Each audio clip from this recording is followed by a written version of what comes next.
ही भावना आहे ना. त्यामुळं ही निवडणूक म्हणजे अंतिम असं नाहीये ना. अनेक निवडणुका सुद्धा समोर आहेत आणि अजून पुढे काळ भरपूर आहे ना. गेल्या महिनाभर ही भावना का नव्हती? ही भावना होतीच, ही भावना आजपर्यंत होती. थेट पवारांना चॅलेंज करत होता गेल्या का करू नये? सांगत होता नाही लोकशाहीमध्ये तुम्ही आज माघार का घ्या? अरे राजा हो, लोकशाहीमध्ये व्यक्त होण्याचा अधिकार काढून घेताय का तुम्ही आमचा? म्हणजे आम्ही बोलू नये असं तुमचं काय म्हणणं आहे का? आणि मी कुठले एखादी शब्द बोलत असेल, एखाद्या वरिष्ठांच्या विनंतीला मान देत असेल तर ह्याच्यामध्ये एवढं राग आणि एवढा द्वेष दाखवण्याचं काय कारण आहे? पण महिनाभर म्हणजे लोकशाहीने अधिकार दिला नाही का मला? लोकशाहीनं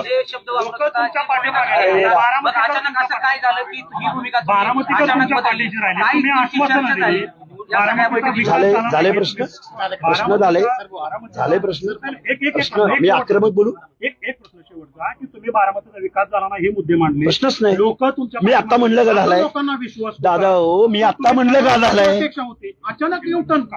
अरे तुम्हीच म्हणताय सहानुभूतीची लाट आहे. हाके साहेब तुम्ही कसं दोन्ही बाजू तुम्ही बोलताय? प्रश्न असा आहे, तुम्ही आता मुद्दा मांडला ना सहानुभूती, एक महिला उपमुख्यमंत्री पदावरती बसले, पण तुम्ही वारंवार विधानं केली की ते तिसऱ्याच दिवशी बसल्या, त्यावेळेस कोटा नव्हता का? म्हणजे लोकशाहीत मी व्यक्त नाही व्हायचं? जरूर माझे अधिकार काढून घेतले तुम्ही. अरे अचानक म्हणजे राजकारणामध्ये भूमिका घेत नाहीत लोक. एका कार्यकर्त्याने भूमिका घेतली तर तुम्ही एवढं आरोपीच्या पिंजऱ्यात उभं करताय. महाराष्ट्राच्या देशाच्या राजकारणात लोक युटर्न घेत नाहीत. यशवंतराव चव्हाणांपासून लोकांनी युटर्न घेतलेले आहेत. किती उदाहरणं सांगू तुम्हाला मी? काय दबावाचा प्रश्न येतो कुठं? दबावाचा काय मी बोललो दबाव आहे माझ्यावर?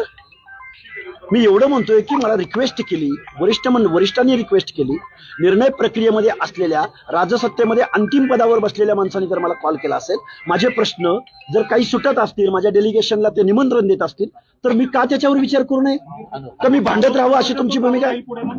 हा जो संघर्ष चालू राहील.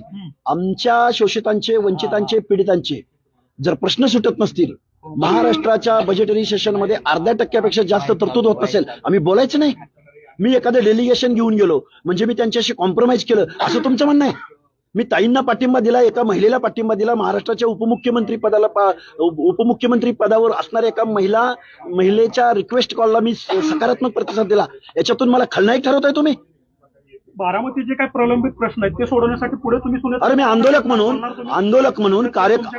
म्हणून कार्यकर्ता म्हणून लोकशाहीमध्ये विरोधकांनी बोलायचं नाही, विरोधकाची स्पेस भरून नाही काढायची, सत्ताधाऱ्यांच्या मनमानीला बळी जायचं असं तुमचं म्हणणं आहे? जसं आता सुनेत्र पवार तुमच्याकडे विनंती त्यांनी केली की बाबा बिनविरोधसाठी, तर बारामतीचे प्रलंबित प्रश्न सोडवण्यासाठी तुम्ही पुढे सुनेत्र पवार आम्ही विनंती करू.